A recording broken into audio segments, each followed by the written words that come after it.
kita menutupi rukun adat. Jadi kitab Sirus Salikin ini terbagi dalam 4 rukun. Rukun pertama membahas tentang ibadat, tentang adat, dan juga tentang munjiat dan muhlikat. Di antara 10 pelajaran yang ada dalam rukun adat atau kebiasaan adalah salah satunya tentang adab ma'isyah dan akhlak nubuwah. Pada pengajian sebelumnya, guru kita bersama yaitu Abu telah membaca pelajaran ke-9 tentang amar ma'ruf nahi mungkar, yang merupakan salah satu kewajiban dalam agama kita melaksanakan amar ma'ruf dan nahi mungkar. Saya rasa pelajaran tentang amar ma'ruf nahi mungkar perlu dilanjutkan kembali nanti dalam kesempatan yang lain, karena dalam kitab ini mungkarat, perbuatan mungkar yang terjadi itu dibagi. Ada mungkarat fil masjid, ada mungkarat fisuk, ada mungkarat di tempat-tempat yang lain. Untuk malam ini sebagai penutup bulan Maulid, kita membaca bab yang ke-10 tentang adab ma'isyah dan akhlak nubuwah, adab dalam kehidupan dan akhlak kenabian. Mudah-mudahan dengan kita membaca dan ngaji tentang akhlak nubuwah akan semakin menumbuhkan rasa cinta kita kepada baginda Nabi Muhammad sallallahu alaihi wasallam. Qala al-musannifu nafa'ana Allah bihi wa bi ulumihi fid darain. Bismillahirrahmanirrahim. Al-babul 'ashir fi adabil ma'isyah wa akhlaqin nubuwah. Bab yang ke-10 tentang adab ma'isyah, ma'isyah kehidupan dan akhlak kenabian. Bayanu ta'dibillah subhanahu wa ta'ala habibahu wa safiyahu Muhammadan sallallahu alaihi wasallam bil Quran. Penjelasan pertama tentang mengatakan pengajaran dari Allah Subhanahu wa taala akan kekasihnya dan pilihannya, yaitu Nabi sallallahu alaihi wasallam, dengan disebutkan di dalam Al-Qur'an. Artinya pertama, sebelum musannif yaitu Syekh Abdul Samad Al-Falimbani, pengarang kitab Siyarus Salikin, beliau menjelaskan mana-mana saja akhlak nubuwah. Terlebih dahulu beliau memperkenalkan dulu bagaimana akhlak mulia yang dimiliki oleh baginda Nabi, tak lain adalah karena ta'dib, pengajaran daripada Allah Subhanahu wa taala.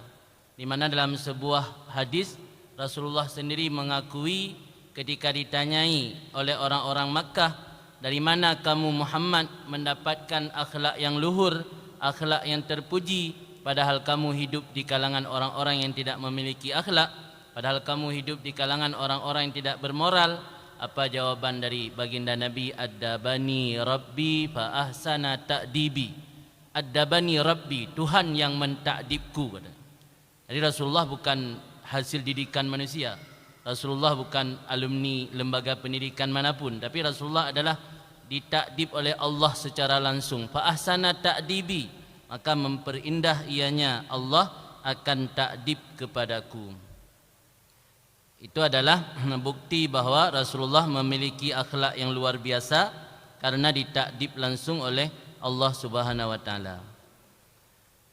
Kemudian pujian tentang akhlak luhur yang dimiliki oleh Rasulullah juga disebutkan dalam Al-Quran oleh Allah Subhanahu wa taala dalam berbagai ayat yang berbeda.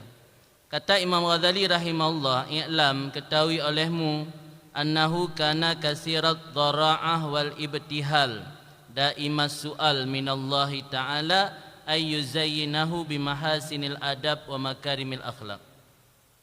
Sesungguhnya baginda Nabi Muhammad, ada beliau banyak sekali dhara'ah. Dhara'ah artinya merendahkan diri. Beliau banyak sekali merendahkan diri, wal ibtihal, dan selalu senantiasa meminta dan bermohon kepada Allah, ayyuzayyinahu bimahasinil adab wa makarimil akhlaq, bahwa senantiasa Allah menghiasi beliau dengan adab-adab yang indah dan akhlak-akhlak yang terpuji. Nabi ditakdib oleh Allah secara langsung. dan memiliki akhlak yang luar biasa. Allah memuji beliau dalam surat Al-Qalam, wa innaka la'ala khuluqin azim, engkau hai Muhammad memiliki akhlak yang agung. Namun beliau tak henti-hentinya selalu meminta agar Allah menghiasi beliau dengan akhlak-akhlak terpuji.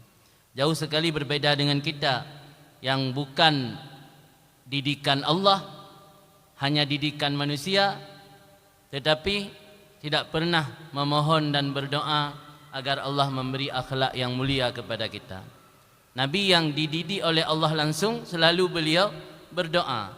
Daimas soal, sabi-sabi laki permohonan kepada Allah. Daim artinya selama-lama memohon dan meminta, merendah diri di hadapan Allah, memohon agar dihiasi dengan mahasinil adab wa makarimil akhlak.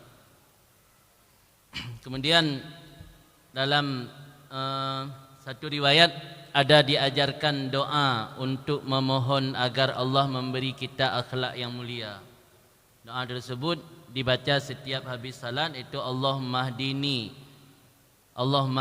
li ahsanil akhlak la yahdi li ahsaniha illa anta.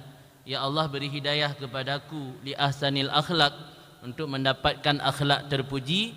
La yahdi li ahsaniha, tidak ada yang mampu memberi hidayah untuk mendapatkan akhlak terpuji illa anta, kecuali engkau. Wasrif anni, dan alihkan, palingkan daripadaku, sayi'aha, akan akhlak yang buruk.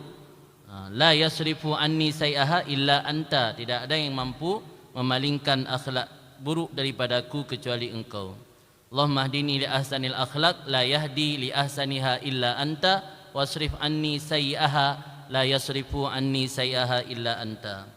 Itu doa agar Allah senantiasa memberikan kita akhlak yang baik.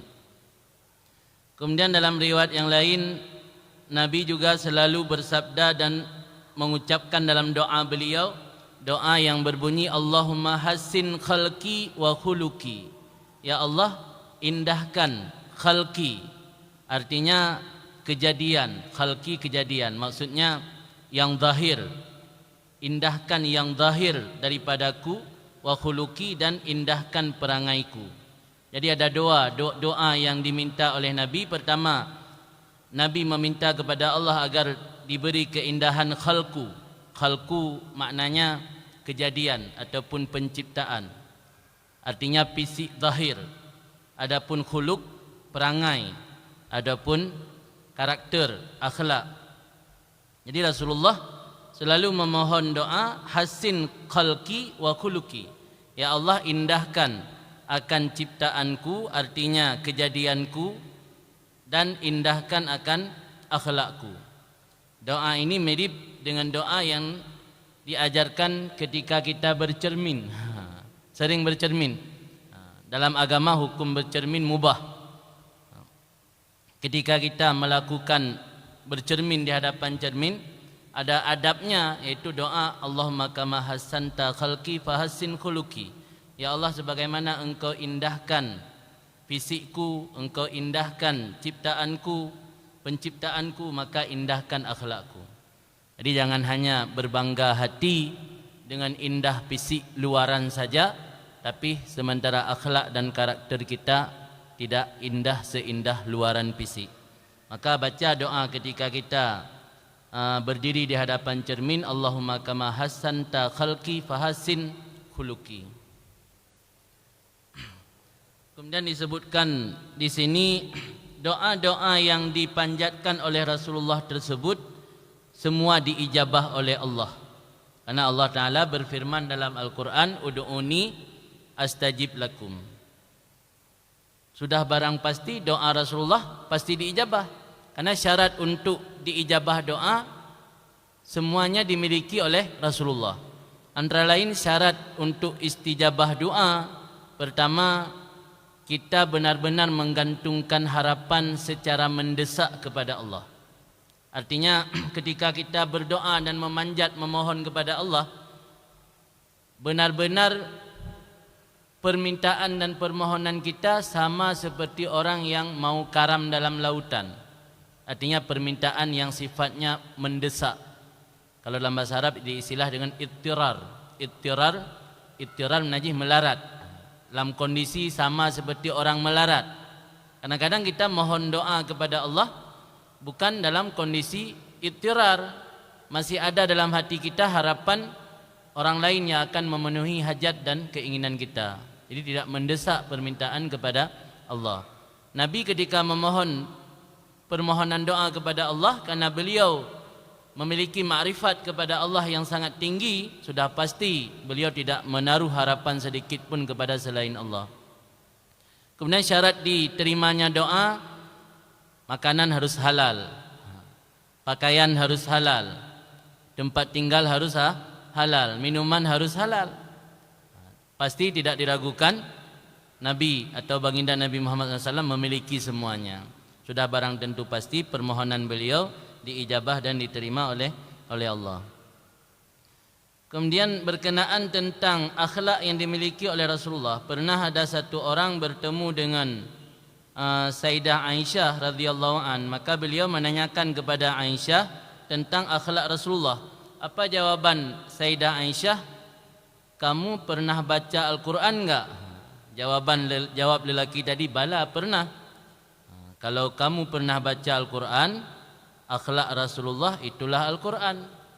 Jadi apa yang ada dalam Al-Quran itulah yang dimiliki oleh Rasulullah. Tidak ada yang mukhalafah, bertentangan, menyelisihi Al-Quran, akhlak yang dimiliki oleh Rasulullah. Ada juga maksud daripada Sayyidah Aisyah, akhlak Rasulullah itu Al-Quran, artinya seperti firman Allah dalam Al-Quran, yaitu di ayat wa innaka la'ala khuluqin azim. Dia ada dua versi maksudnya. Maksud akhlak Rasulullah itu Al-Quran, ada yang menafsirkan artinya semua akhlak yang dimiliki oleh Rasulullah adalah gambaran daripada isi Al-Quran. Ada juga maksudnya adalah akhlak Rasulullah sama seperti yang difirmankan Allah dalam Al-Quran, yang mana Al-Quran atau Allah memuji Nabi kita dengan pujian yang berkenaan dengan akhlak yang beliau miliki, yaitu wa innaka la'ala khuluqin azim. Kemudian dalam ayat yang lain Allah juga berfirman kepada baginda Nabi, khuzil afwa wa'mur bil urfi wa'arid anil jahilin.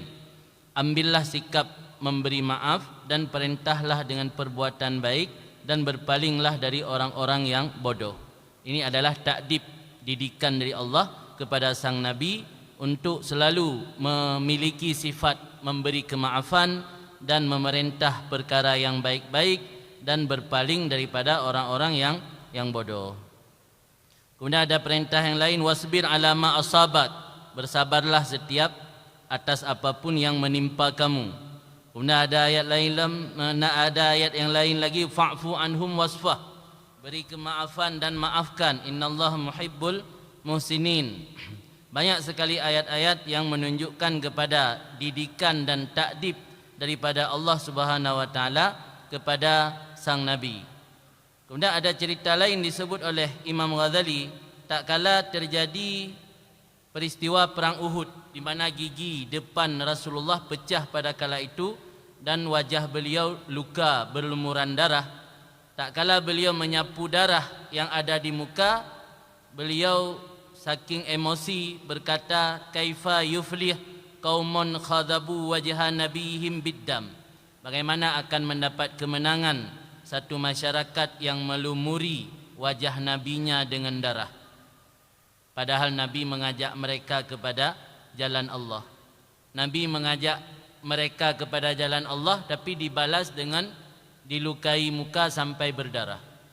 Jadi karena Nabi adalah manusia, tentu yang namanya manusia memiliki sifat-sifat kemanusiaan, memiliki emosi yang wajar karena memang disakiti, karena niat beliau ingin mengajak umat kepada Tuhan, tapi mendapat balasan dilempar, mendapat balasan dilumuri wajah beliau dengan berlumuran darah, luka wajah dengan berlumuran darah.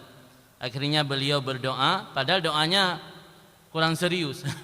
Anak tak serius, kan doa laki laknan. Dia laki laknan, buku mahmai. Dia hana Nabi nekun lagi kaifa yufli. Bagaimana akan mendapat kemenangan dan keberuntungan orang yang melumuri wajah Nabi mereka dengan darah, padahal Nabi mengajak mereka kepada jalan Tuhan. Itu saja yang diucap oleh Rasulullah. Tapi langsung turun ayat dari Allah, maka Allah menurunkan ayat yang berbunyi laisa laka minal amri syai'. Tidak ada bagi kamu wahai Muhammad daripada satu perkara itu hak sesuatu. Ana hak kata hai Muhammad, ya kecam-kecam umat. Laisa laka minal amri syai'. Langsung teguran dari Allah. Yang mana ayat tersebut takdiban lahu. Allah ingin mengajarkan kepada Rasulullah, memberi adab atau mengajarkan kepada Rasulullah teguran. Di laisa laka minal amri syai', artinya tiada bagimu wahai Muhammad daripada suatu perbuatan. Ana hak engkau yang menentukan, tapi Allah yang menentukan. Itu adalah bentuk daripada pengajaran Allah. Jadi seandainya ada yang tanya, mana bukti dalil-dalil Allah yang mentakdib Nabi? Inilah contoh-contoh ayat tadi. Mulai ayat wasbir ala ma asabak, khudhil afwa wa'mur bil urfi, fa'fu anhum wasfah. Kemudian ayat laisa laka minal amri syai', dan banyak sekali ayat-ayat yang lain yang menunjukkan bahwa Allah yang takdib, yang mengajarkan Rasulullah, mengajarkan akhlak-akhlak mulia kepada beliau. Kemudian berkata Imam Ghazali, ketahuilah bahwa sungguh model ini ayat atau ayat-ayat yang mirip dengan ayat-ayat di atas tadi dalam Al-Quran itu banyak sekali. Dan dianya Nabi SAW itu yang menjadi tujuan utama dengan takdib. Jadi karena dalam ayat tersebut dikhitab kepada baginda Nabi, sudah tentu tujuan utama takdib dari Allah adalah kepada baginda Nabi. Kemudian Nabi yang mengajarkan kepada umat. Jadi tujuan pertama takdib adalah Rasulullah. Kemudian dari Rasulullah akan bersinar cahaya kepada seluruh makhluk. Artinya Allah mentakdib Nabi, Nabi yang mengajarkan adab-adab dan akhlak mulia tersebut kepada seluruh makhluknya. Kemudian ketika Nabi sudah memiliki takdib-takdib dari Allah, ajaran-ajaran yang diajarkan Allah, maka beliau bersabda, innama bu'istu liutammima makarimal akhlak. Aku diutus oleh Allah untuk menyempurnakan kesempurnaan akhlak. Artinya tujuan Rasulullah diutus untuk itmam, menyempurnakan makarimal akhlak, kesempurnaan akhlak. Ini perlu penjelasan, karena ada sebahagian dari saudara-saudara kita menganggap akhlak di atas segala-galanya, ilmu tidak penting. Ini keliru. Jangan hanya melihat satu dua hadis, tapi baca semua hadis. Ada dua hadis yang berbeda. Yang satu Rasulullah bersabda, innama bu'istu liutammima makarimal akhlak. Kemudian dalam riwayat yang lain Rasulullah bersabda, innallah lam yab'asni mu'annitan wala muta'annitan, walakin ba'asani mu'alliman muyassiran. Allah tidak mengutusku untuk mempersulit dan mencari-cari kesulitan, walakin ba'asani, tetapi Allah mengutusku mu'alliman muyassiran, menjadi mu'allim, orang yang mentaklim, mengajarkan ilmu, muyassiran, lagi memberi kemudahan kepada umat. Coba diperhatikan dua hadis ini. Yang satu Nabi menyebut kata liutammima, yang satu lagi Nabi tidak menyebut kalimat utammima. Hadis pertama Nabi menyatakan utammima, menyempurnakan akhlak. Hadis yang kedua Nabi menyebut walakin ba'asani muallima, bukan menyempurnakan ilmu tapi muallima. Apa beda dua kata tersebut? Ternyata akhlak untuk diitmam. Lawan daripada itmam taksis. Taksis membina, membangun dari dasar, pondasi. Kalau ilmu Nabi tidak menyebut kata-kata itmam. Tapi ketika menyebut ilmu, mu'alliman, masdarnya ta'lim, bukan itmam ilmu tapi ta'lim. Kalau ta'lim itu dasar, tapi adapun akhlak bukan dasar tapi itmam.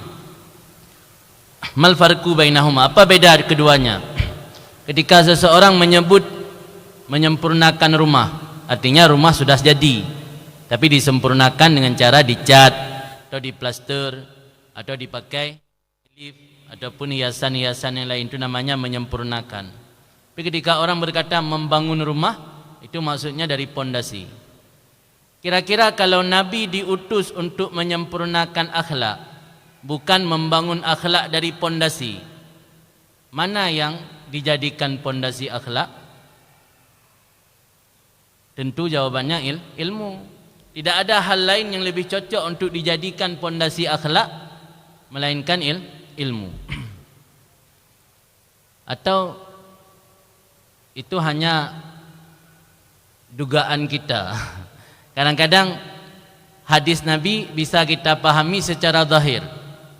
Tidak mesti harus mentakwil atau menafsirkan itu yang maksud oleh Rasulullah, bukan seperti zahirnya. Boleh ada contoh lain. Ada contoh lain hadis yang tidak bisa kita paham secara zahir, harus memiliki pondasinya. Contoh, Rasulullah bersabda, "Inna fit tabassum sadaqah." Sesungguhnya pada senyum itu sedekah. Kalau kita maknai hadis sesungguhnya pada senyum itu sedekah, apakah senyum dimanapun bernilai sedekah? Ada seorang penjahat masuk ke rumah orang, ambil harta orang, perkosa istri dan anak orang. Setelah itu dia senyum-senyum, apakah itu sedekah juga? Ternyata senyum yang bernilai sedekah, senyum yang dibina, dipondasikan di atas kebaikan. Bukan senyum secara mutlak, senyum yang dipondasikan di atas kebaikan. Begitu juga ketika Nabi berkata, "Aku diutus untuk menyempurnakan akhlak." Artinya ketika menyebut kalimat menyempurnakan, artinya sudah ada dasar. Apa dasar akhlak itu? Adalah ilmu. Maka antara ilmu dengan akhlak tidak bisa dipisahkan. Jadi jangan hanya kita mengandalkan akhlak saja, ilmu tidak ada, kosong, nol. Jadi ilmu perlu, akhlak juga perlu. Apa juga maksud ungkapan al-adab fawqal ilmi? Ini banyak yang salah arti. Makna adab fawqal ilmi, ilmu itu pondasi, adab dan akhlak di atasnya. Adab dan akhlak dibina di atas pondasi ilmu. Itu maksud al-adab fawqal ilmi. Jangan salah diartikan makna al-adab fawqal ilmi, yang penting ada adab. Ilmu ada hanafi, ada hanafi juga. Nah, yang salah surah. Di mana al-adab fawqa fuk. Orang Aceh kalau mengucap kata-kata fuk dia tu. Kafuk tak nah. Fuk kan dari fawqa. Jadi kawatu. Mana adab fawqal ilmi menjadi pondasi adab yang nampak. Orang punya ilmu tapi tidak beradab, tidak ada yang terhias dari orang tersebut karena tidak ada yang nampak. Dia hanya memiliki pondasi tapi tidak memiliki dinding, tidak memiliki atap. Bangunan rumah hanya pondasi tok, hana ke rumah hana liur. Jadi orang nak ilmu tapi tidak beradab, berarti dia tidak memiliki penyempurna, hanya yang dimiliki pondasi. Itu maksud daripada bu'istu li utammima makarimal akhlak. Adapun ketika Nabi memperkenal diri sebagai muallim, walakin ba'asani mualliman muyassiran, beliau tidak menyebut kata-kata itmam, mualliman. Allah mengutusku sebagai mualliman, mengajarkan ilmu, bukan menyempurnakan ilmu. Ini adalah dua kata yang sangat berbeda. Maka harus kita pahami, jangan sampai keliru. Ilmu sangat penting menjadi pondasi dasar, apalagi ilmu fardhu'in. Baru setelah itu kita menghias diri dengan beradab dan berakhlak. Tanpa ilmu pun kita tidak akan tahu mana yang adab dan akhlak yang diajarkan Rasulullah. Kemudian ada riwayat yang lain, yaitu riwayat cerita Sayyidina Ali. Pernah satu waktu Sayyidina Ali datang oleh seorang muslim mengadu sebuah hajat. Bukan kepada Sayyidina Ali, ada cerita seorang muslim datang saudaranya mengadu hajat. Kemudian yang didatangi tersebut memandang dia tidak pantas untuk berbuat kebaikan. Apa komentar dari Sayyidina Ali? Komentar dari Sayyidina Ali, seandainya orang yang mengadu hajat tadi kepada seseorang, orang yang diadukan tersebut dia tidak mengharap pahala dan tidak takut kepada siksaan Allah, seyogyanya atau sepantasnya dia melakukan akhlak terpuji, karena itu menjadi tanda dia mendapat kelepasan. Artinya ulama Aceh Tekedi tanya hana taharap syurga dan hanaya ke neraka. Tekedi hana taharap syurga dan hanaya ke neraka. Ada jid bertapu buat hal yang menunjukkan kepada kemuliaan akhlak agar gedanya mendapatkan jalan keselamatan di akhirat. Artinya akhlak itu begitu penting karena menjadi salah satu dalil mendapatkan kelepasan dan kemenangan di akhirat. Ada satu riwayat diceritakan di sini ketika Rasulullah masih hidup, ketika orang-orang membawa pulang tawanan perang dari suku Tik. Ada satu suku Tik, di mana suku Tik tersebut ada salah satu suku Tik yang terkenal dan menjadi contoh dalam ilmu balaghah, sering disebut contoh beliau itu Hatim At-Ta'i. Hatim At-Ta'i adalah salah seorang yang hidup di masa jahiliyah dan dia bukan muslim tapi memiliki kedermawanan yang sangat tinggi, sehingga dalam ilmu balaghah sering dicontohkan orang dermawan dengan ditashbihkan kepada Hatim At-Ta'i. Dalam peperangan yang terjadi di Tik, dalam kumpulan tawanan perang, ternyata ada salah seorang dari kumpulan tersebut putri daripada Hatim At-Ta'i. Ketika Rasulullah ingin membagi-bagi tawanan perang, putri dari Hatim At-Ta'i tadi dia mohon kepada Rasulullah agar Rasulullah membebaskannya dengan memperkenalkan diri, saya adalah putri seorang yang dermawan yaitu Hatim At-Ta'i. Singkat cerita, ketika Rasulullah mendengar apa yang diakui atau pengakuan daripada putri Hatim At-Ta'i tersebut, Rasulullah membebaskan putri Hatim At-Ta'i dikarenakan keberkahan, kebaikan, kedermawanan yang pernah dilakukan oleh orang tuanya. Malah Rasulullah berkata, seandainya Hatim masih hidup, la tarahamna alaihi. Wahai budak, ini adalah sifat orang mukmin yang sebenarnya. Di sifat kedermawanan, membantu saudaranya, ini adalah sifat orang mukmin yang sebenarnya.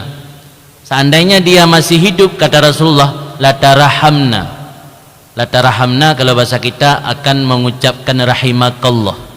Di Rasulullah mengucap rahimakallah ke Hatim At-Ta'i seandainya Hatim At-Ta'i masih hidup. Tapi karena beliau sudah meninggal, tidak bertemu Rasulullah, jadi sifat kedermawanan yang dimiliki oleh Hatim menjadi penyebab anaknya dan putrinya selamat.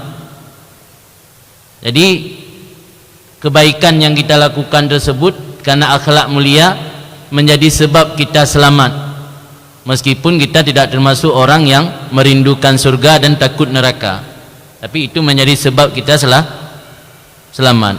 Begitu pentingnya akhlak mulia tersebut.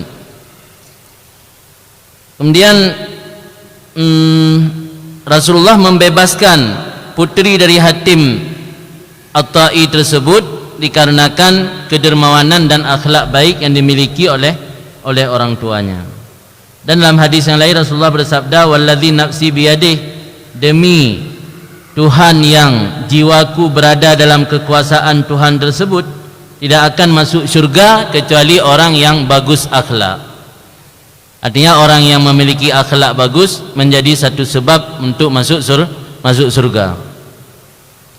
Dalam hadis yang lain, innallaha ta'ala haffal Islam, sesungguhnya Allah Ta'ala mengelilingi akan Islam dengan akhlak terpuji dan perbuatan yang indah, yang baik.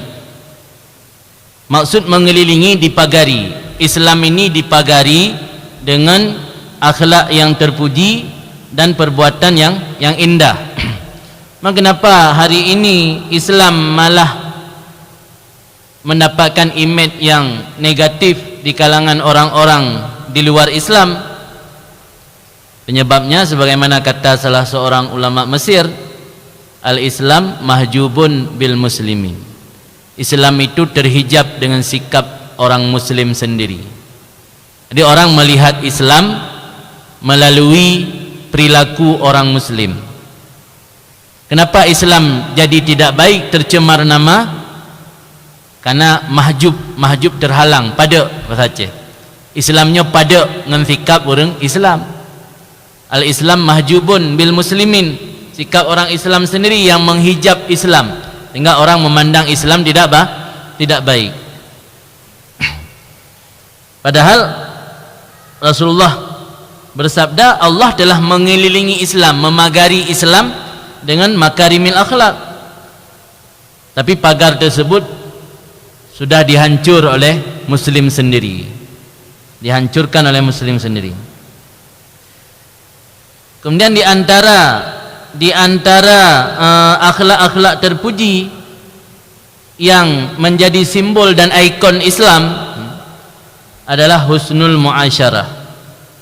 Husnul muasyarah artinya bagus pergaulan. Husnul muasyarah, bagus pergaulan, itu akhlak yang dimiliki oleh Rasulullah, akhlak nubuwah, yang ketika seseorang muslim atau orang mukmin memilikinya, berarti dia adalah al-mu'minina haqqa, orang mukmin yang sebenar-benarnya, mukmin yang sejati. Pertama, husnul muasyarah, bagus dalam pergaulan.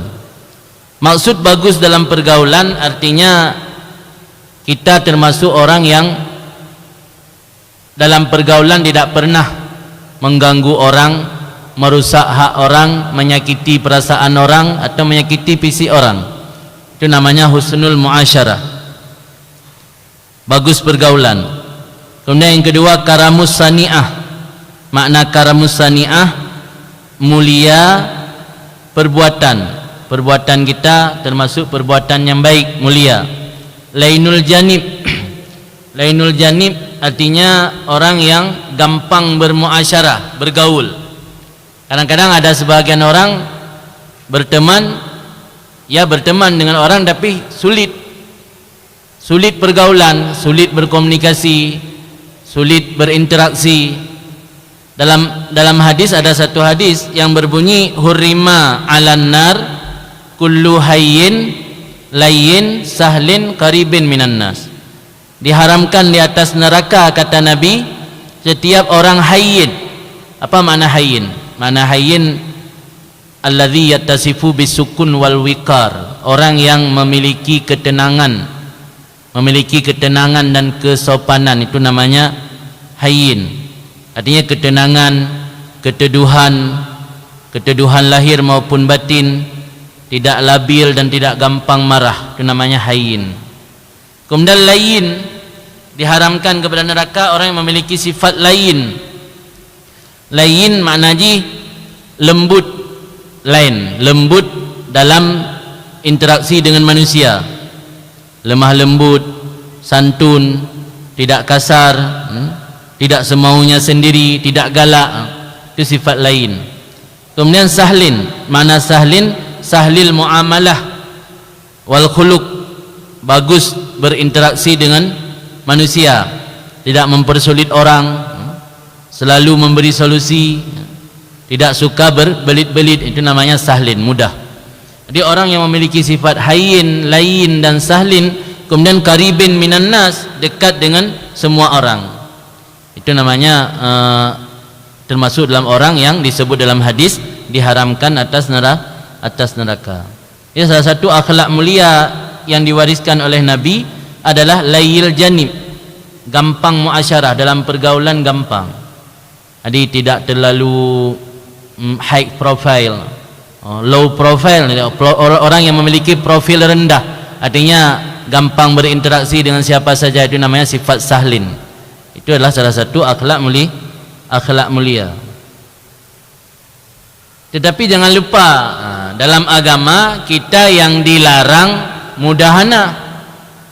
Adapun lawan daripada mudahana yaitu mudarah, itu terpuji. Ini jangan salah dipakai. Ada dua sifat, yang satu tercela, yang satu terpuji. Sifat tercela namanya mudahana. Mudahana itu sifat menjilat, bermuka dua.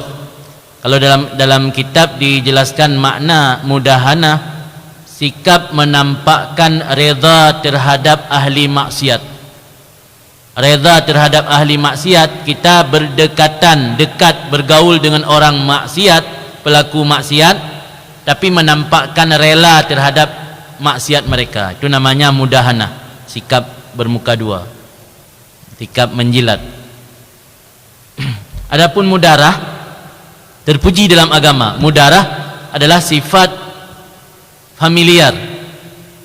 Misalnya contoh dalam kitab, salah satu sifat mudarah, ketika kita mengajarkan orang awam yang tidak tahu apa-apa, kita bersikap lemah lembut, bersikap familiar. Kemudian ketika kita mendekati para pelaku maksiat, dengan cara-cara lembut untuk menarik hati mereka, diajak kembali kepada kebenaran. Itu sifat mudarah. Baik kram-krum ya bahasa Aceh. Baik ada kala na urang main judi, taglung meja-meja, urang-urang gede langlung detik. Nya hana mudarah. Tapi yang dicela dalam agama mudahanah. Makna mudahanah kita menampakkan rela kepada perbuatan maksiat mereka. Itu mudahanah namanya. Tapi kita kalau mencari celah, cari jalan untuk mengajak mereka kembali kepada jalan kebenaran, bukan merelakan maksiat mereka, itu bukan mudahanah tapi mudarah. Dibeda antara mudarah dengan mudahanah. Mudarah terpuji, adapun mudahanah tercela. Kemudian termasuk sikap mulia, akhlak nabawiyah seterusnya adalah badlul ma'ruf, memberi kebaikan. Badlul ma'ruf artinya memberi ma'ruf perbuatan baik, memberi perbuatan baik atau kebaikan kepada siapapun, itu salah satu sifat mulia. Malah dalam sebuah hadis Nabi bersabda, man ata ilaikum ma'rufan fakafi'uh fa illam tajidu ma tukafi'uh fad'ulah. Orang yang membawa satu perbuatan, satu kebaikan untuk kamu, maka balaslah, kata Nabi. Maka jika kamu tidak mendapati perkara untuk membalasnya, maka berdoalah. Maka na adat urang Aceh zaman ini kota nampum ni kampung mentang na tena urang juk rantang kanduri nyan miohana ge pasawaso han gak pulang le rantang. Paling kurang miohana ge depu paso ge bosakam 2 kilo. Nyan sunnah Nabi. Man ata ilaikum ma'rufan fakafi'uh, giu balah, giu mukafaah kan. Orangnya belaan ni ibalah rantang hidup purah, rantang kuto juk pulang. Ya kan?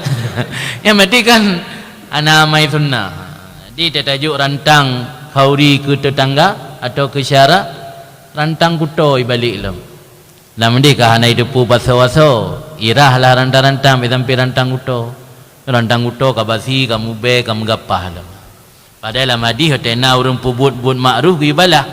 Sehingga mihana ngan pu tabalah giu mendoa, baca jazakallahu khairal jaza, si kurung-kurung doa.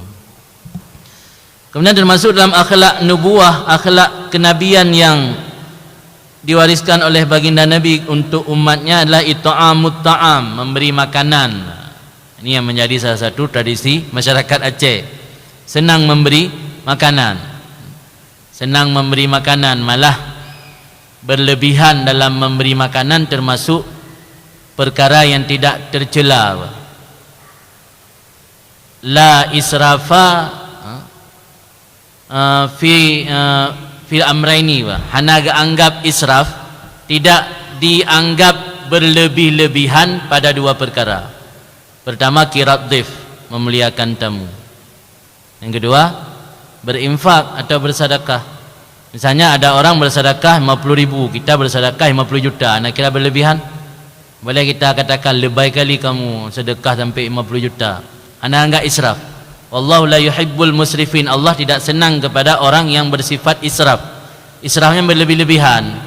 Contoh israf pada wudu. Israf pada wudu mendan tercela. 1 liter air cukup untuk wudu. Tapi kita sampai 10 liter butuh air untuk wudu, israf namanya. Tidak baik, walau tidak sampai hukumnya haram. Tapi tidak berlaku israf pada 2 perkara, bersedekah dan memuliakan tamu. Maka memberi makanan walau berlebihan tidak tercela dalam pandangan agama. Biasa masyarakat nanya kan menu hampir macam kan. Biasa dia jawab kau di pada macam itu. Sitik mentang nasi itik masak merah, nasi itik masak putih. Alan nak boitik dalam dia kan mai ku puboh lah yang mama yang boh di lain-lain di letat menuan ya kan manok lam bawa manok lam jadi berlebihan menu kanduri bak katanya adatnya berlebihan tapi dalam pandangan agama hanaga anggap israf berlebihan pada memberi makanan asal jabe yang baik mubazir selama ada yang makan yang tersisa dari hidangan tamu dimakan oleh orang lain nya hanapu yang baik mubazir atau na tetangga anak yatim yang sampai kelaparan kauri mulut ubiraya anak yatim ngampun nampak di ifsya salam menyebarkan salam yang salah satu akhlak mulia malah dalam riwayat hadis ufsyus salam liman ta'raf aw la ta'raf sebarkan salam bagi orang yang kamu kenal atau tidak kamu kenal salah satu tradisi tidak baik masyarakat kita memberi salam hanya sesama yang mereka kenal saja habis kroro bisalim yang tabo-tabo dayah zagai bisalim yang tabo-tabo kantu zagai bisalim mulai hana dan yang paling parah lem blow salim bi gegop nyona lain bi zaud yang baik dari gotnyan yang hana got tabo akhlak mulia ifsya salam menyebarkan salam artinya orang kita kenal atau tidak kenal selama dia muslim beri salam iyadatul marid membesuk orang sakit muslim birran muslim barran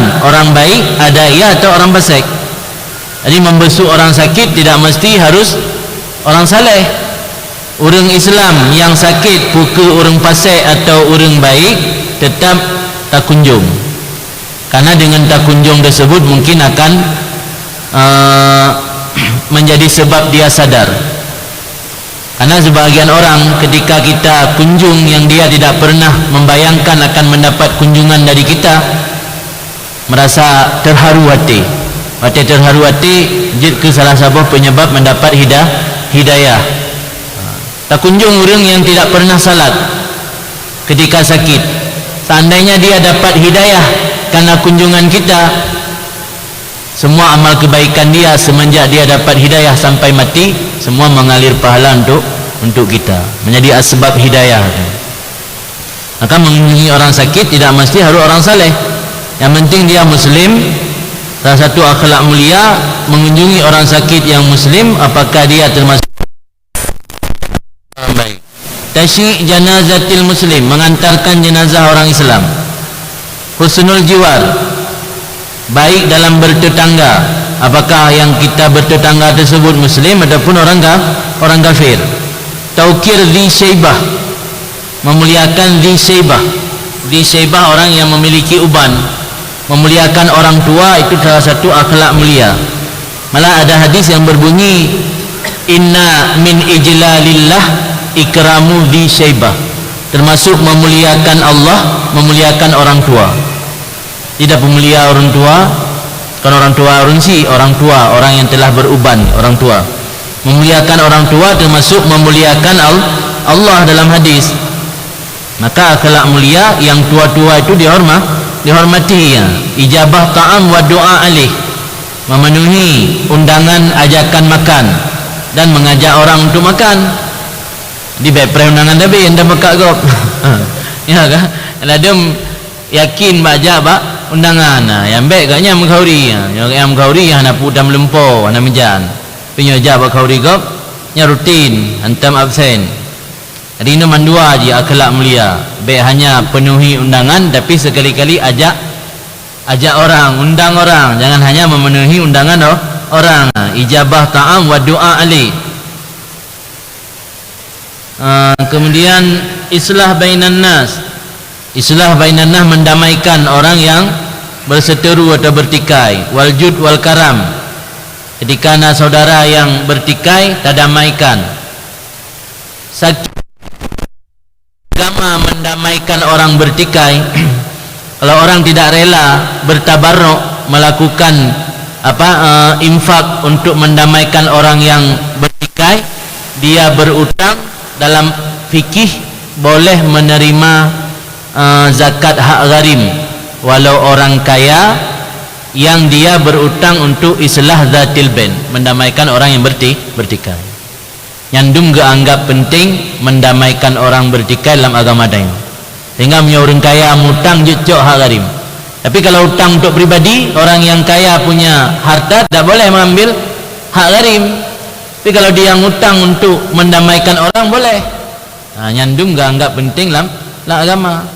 Sebab naladung urang atem pakai gop getem tanggung pakam pakai le utang lu ne bayi gara-gara utang macuk picok peng balung pat ladung urang getem betubik peng ro ladung han nya napak cok bayi long getem jok biar ke nah.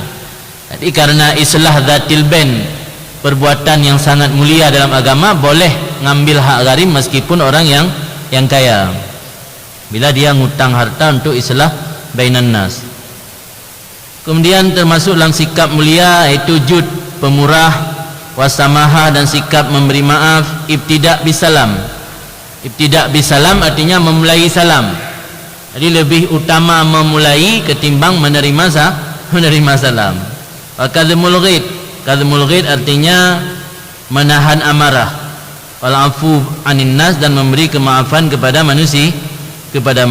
Itu adalah bentuk-bentuk daripada sikap mulia yang dimiliki oleh Rasulullah, yang menjadi akhlak nubuwah untuk kita contohi sebagai umat beliau.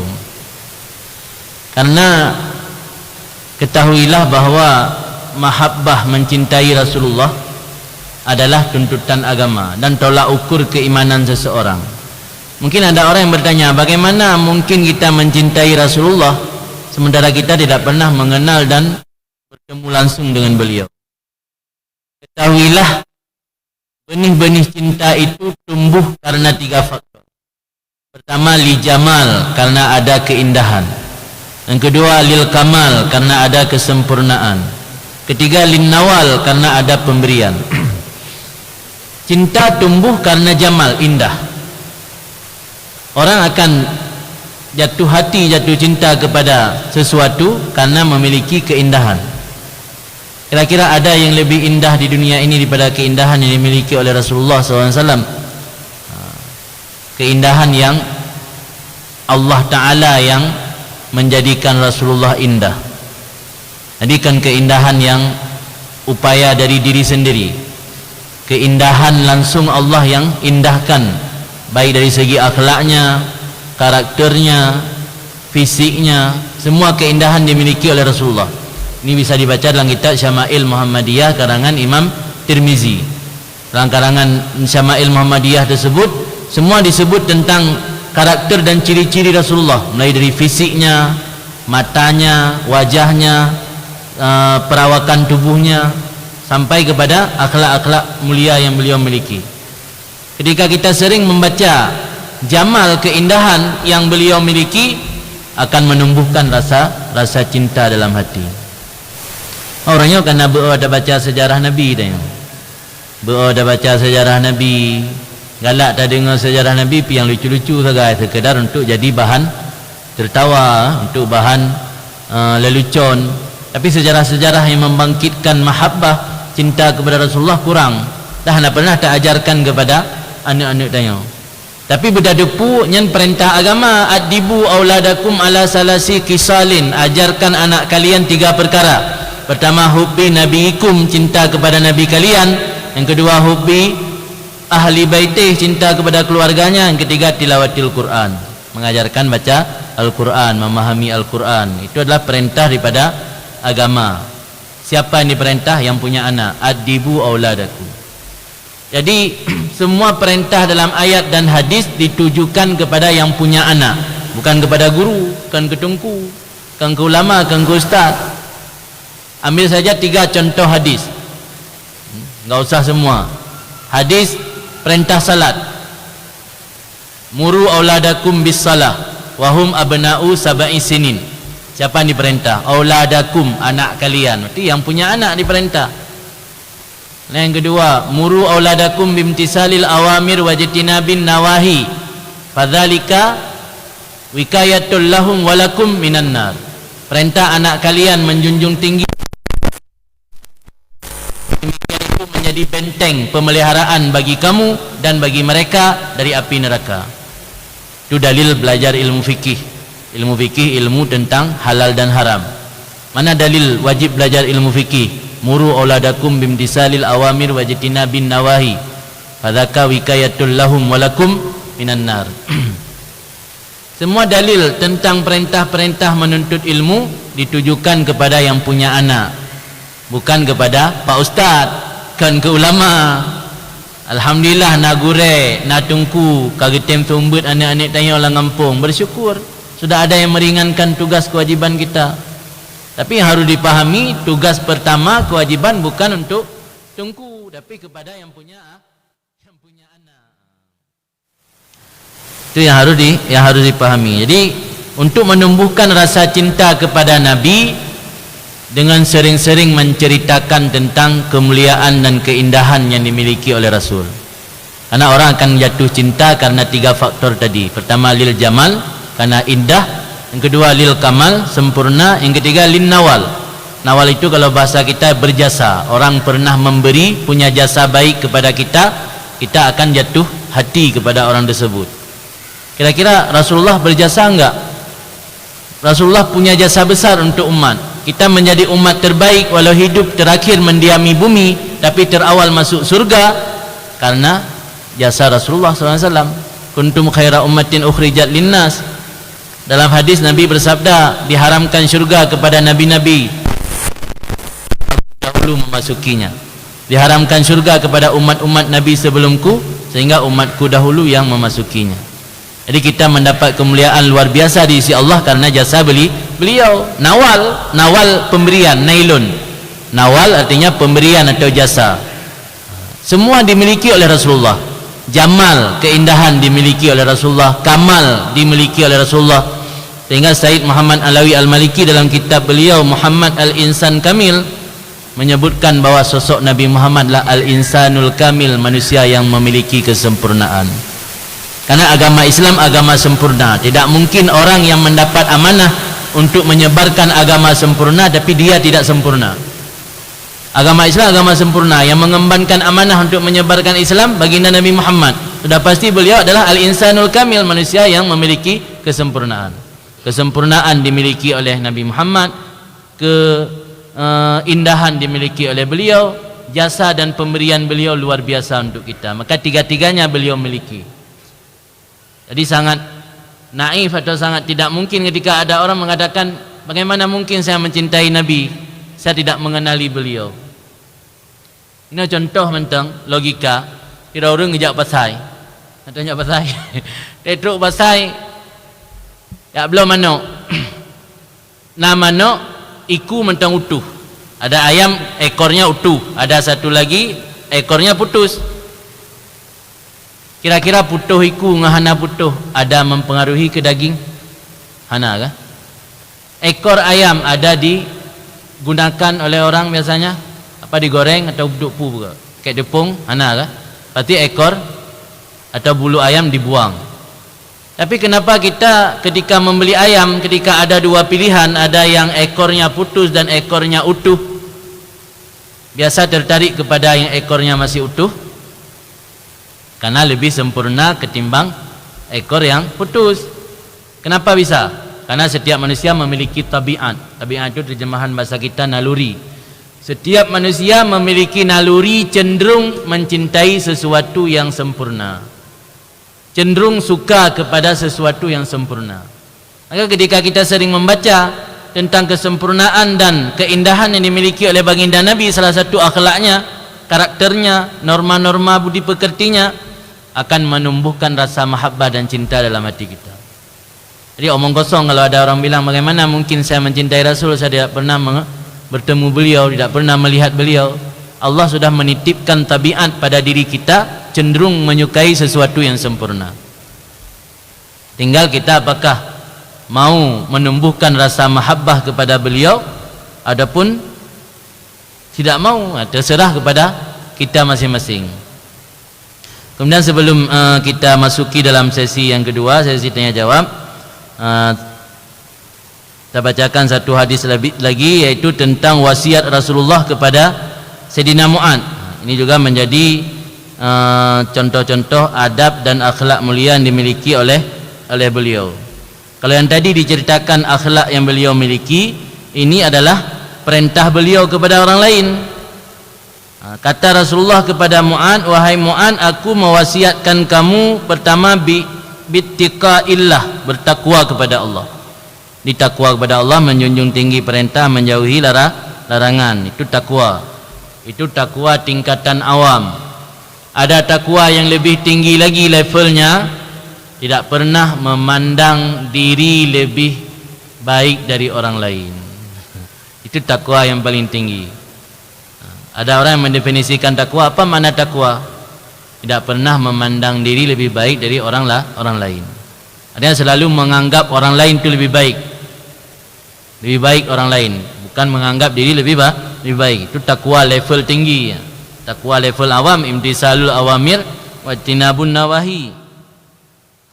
Kemudian Rasulullah mewasiat kepada Mu'adz, sidqil hadis, jujur dalam berbicara, wafa bil ahdi, tepati janji, adail amanah, menunaikan amanah, tarkil khianah, meninggalkan khianat, hifdzil jar, menjaga tetangga, rahmatil yatim, kasih sayang kepada anak yatim, lainil kalam, lembut dalam berbicara, badlis salam, memberi salam kepada orang, wa husnul amal, bagus dalam perbuatan, kasrul amal, tidak terlalu panjang angan-angan, luzumul iman, kuat iman, tafaqquh fil Quran, memahami isi Al-Quran, wa hubbul akhirah, cinta kepada akhirat, dan merasa risau terhadap hisab Allah, dan rendah diri.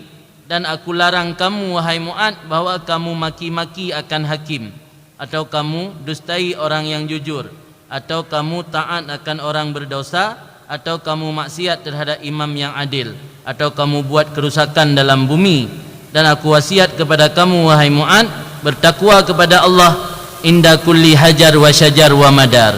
Artinya takwa kepada Allah jangan di khusus-khusus atau dipilah-pilah tempat, di sisi batu, di sisi pohon, di sisi tanah. Artinya itu hanya bahasa kiasan. Artinya di mana tempat pun menjalankan takwa kepada Allah. Nah, urang takwa ladum dengan kampung. Mangkau lau nak takwa li. Nah, urang takwa kadang-kadang dari kampung maka rantau nak takwa. Le kan? Banyak orang kita ketika merantau, misalnya Malaysia atau jauh Singapura, sembahyang ngatan li. Gebikir mengatur Malaysia yang kalan syurga, padahal mentai dunia je, mentai nak taklif. Maka ada ungkapan dalam bahasa Arab, as-safar, perantauan itu menampakkan yudhir ma'adinan nas. As-safar yudhir ma'adinan nas, artinya safar itu menampakkan yang tersembunyi pada seseorang. Kita kalau ingin melihat karakter seseorang asli atau bukan, lihatlah ketika dia merantau. Yang sembahyang ke hidang ada truk medan hidang sit. Punya kampung hidang sembahyang mentruk medan hanali. Yang mati kalau hidang bebut. Jadi as-safar yudhir ma'adinan nas. Safar itu menampakkan yang tersembunyi. Ma'adin jamak di ma'dan, ma'dan harta tambang. Jadi menampakkan yang tersembunyi pada seseorang itu. Maka dalam fikih ada salah satu pembahasan tentang tazkiyah. Pernah dengar tazkiyah? Tazkiyah itu ketika seorang qadhi butuh kepada saksi. Kalau saksi tersebut belum dikenali oleh qadhi, dia harus melakukan proses tazkiyah. Tazkiyah itu ada orang dua orang yang bersaksi bahwa si fulan benar-benar layak menjadi saksi.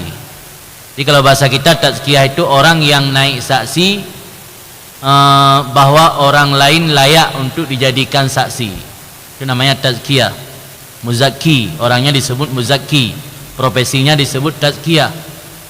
Itu dalam fikih di bab 4 kitab Syarah Mahali disebutkan ada salah satu tugas di jabatan qadhi itu melaksanakan tazkiyah. Yang ingin saya sampaikan, orang yang bertindak menjadi muzakki itu minimal dia berteman dengan orang tersebut 1 tahun. Artinya ketika musim hujan, ketika musim kemarau, ketika di kampung, ketika di perantauan, minimal 1 tahun. Saya mau tazkiyah Tunku Marwannya. Saya sejauh mana kenal beliau? Pernah saya jalan dengan beliau keluar daerah, atau hanya berteman ketika di kampung saja. Itu syarat muzaki. Artinya ada orang yang kadang-kadang takwa dan taat kepada Allah ketika di kampung, ketika dia merantau hilang ketakwaannya. Itu belum takwa yang sebenarnya. Jadi takwa yang sebenarnya dimanapun, dalam kondisi bagaimanapun, dalam situasi bagaimanapun, harus menjalankan ketakwaan. Itu baru disebut takwa yang sebenar-benarnya. Dan jika kamu melakukan setiap dosa, maka kamu bertaubat. Artinya likulli zambin taubatus sir bisir wal alaniyah bil alaniyah. Artinya dosa, bila dosa tersebut dosa batin, taubat dengan cara batin. Dosa terang-terangan, taubat dengan cara terang-terangan. Maksudnya begini, maksiat ada dua macam. Ada maksiat batin, ada maksiat zahir. Maksiat zahir, orang meninggalkan salat, melakukan perzinahan, melakukan minum arak, berjudi, itu maksiat zahir. Ada maksiat batin. Maksiat batin ujub, takabur, ria, mencari popularitas, mengharapkan pujian manusia, itu semua maksiat batin. Dan ketahuilah maksiat batin paling gampang dilakukan oleh orang berilmu. Karena orang punya ilmu, dia akan mudah menghindar maksiat zahir. Kenapa mudah menghindar maksiat zahir bagi orang berilmu? Karena akan berdampak jatuh popularitas pada manusia. Uruna ilmu menyogot cumu-cu, jatuh popularitas pada manusia. Uruna ilmu menyogotnya hanagi jaga maksiat secara zahir, manusia akan menghindar, menjauhi. Jadi semangat untuk menghindar maksiat zahir didukung oleh karena kekhawatiran jatuh popularitas. Yang sangat sulit kita hindari maksiat batin, karena dalam hati tidak ada yang tahu. Kita mengajarkan ilmu apa tujuan? Apa karena Allah atau cari popularitas? Kita melakukan kebaikan apakah tujuannya untuk cari suara, cari pamor, cari pujian, atau karena Allah? Inilah maksiat batin yang sulit dihindari. Maka taubat untuk maksiat batin dengan cara batin, perbaiki batin. Taubat maksiat zahir dengan cara zahir, perbaiki zahir. Itulah kira-kira di antara wasiat daripada Rasulullah SAW kepada sahabat beliau, yaitu Mu'ad bin Jabal. Mudah-mudahan menjadi pelajaran bagi kita betapa pentingnya akhlakul karimah tersebut diwujudkan dalam keseharian kita. Karena kata Nabi, dua perkara yang paling banyak memasukkan manusia dalam surga. Yang pertama, taqwallah wa husnul khuluq, takwa kepada Allah, dan yang kedua husnul khuluq, bagus akhlak. Saya sering mendengar cerita orang ketika wafat nampak secara zahir dia husnul khatimah, padahal dia bukan ahli taat. Ketika kami sering mendengar cerita tersebut, istilahnya nampak dalam masyarakat dia bukan orang saleh, cuman dia tidak pernah meninggalkan salat, tapi dia tidak terkenal dengan ibadat-ibadat khusus. Misalnya ada suluk, atau ada zikir wirid, khatam Al-Quran, ibadat sunat, tahajud dan segala macam.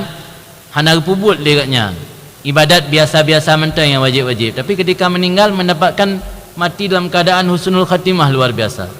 Ketika kami mendengar cerita seperti itu dalam masyarakat, dan sudah berulang kali, bukan sekali dua kali, sudah sering, langsung yang kami tanyakan bagaimana akhlak mereka, bagaimana akhlak beliau ketika masih hidup. Ternyata semua sama jawaban. Oh, kalau akhlak luar biasa. Sampai nganek mit mentang hantam tepeh, hantam mengekun nganek mit, ngurung hantam tepeh, mandum merasa kehilangan ketika gaan meninggal. Ternyata bagus akhlak menjadi salah satu penyebab masuk surga, menjadi salah satu penyebab mati dalam keadaan husnul khatimah. Tapi ketahuilah, jangan sampai mengandalkan akhlak saja sehingga meninggalkan kewajiban-kewajiban. Karena kata Ibnu Athaillah As-Sakandari, orang yang merasa malas melakukan kewajiban tapi bersemangat melakukan perbuatan sunat, ini tandanya dia melakukan sunat karena mengikuti hawa nafsu. Min alamati ittiba'il hawa, termasuk tanda atau indikator seseorang mengikuti hawa nafsu, yaitu at-takasul.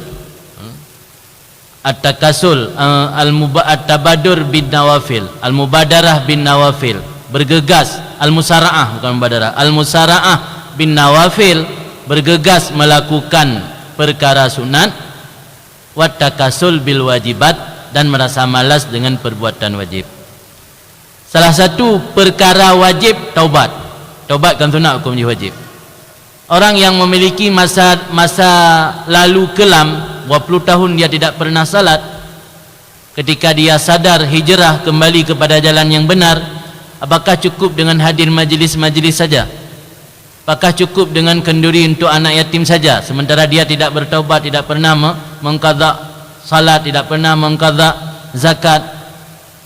Sementara taubat, qadha salat, qadha zakat adalah wajib. Itu bertanda kebaikan yang dia lakukan adalah mengikuti hawa nafsu. Di salah satu tanda mengikuti hawa nafsu, bergegas melaksanakan yang sunat tapi merasa malas ketika melaksanakan yang wajib. Ini bukan tanda benar, salah. Jadi baik sampai tanya sembahyang 20 tahun nak kata hutang kau nak bayar, engkau di tak baik. Hutang nak bayar, ya umrah saat hutang kau kaedaku. Bayar hutang wajib, bayar hutang wajib, ya umrah sunat. Alian mengkaurikan yatim sunat, taubat wajib. Hadir majlis sunat, taubat wajib. Qadha sembahyang wajib, qadha sembahyang malas, tapi hadir majlis tip malam tip malam habis majlis no jak majlis dia, habis majlis dia jak majlis pala ilmu, qadha sembahyang nah.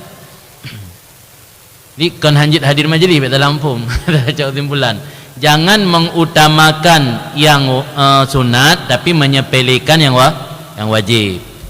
Bagi kita yang memiliki kewajiban-kewajiban, utamakan kewajiban dulu, jangan sampai meninggalkan kewajiban mengutamakan yang sunat. Cukup di sini dulu untuk penyampaian materi. Adanallahu yakum ajma'in, billahi taufiq wal hidayah. Assalamualaikum warahmatullahi wabarakatuh.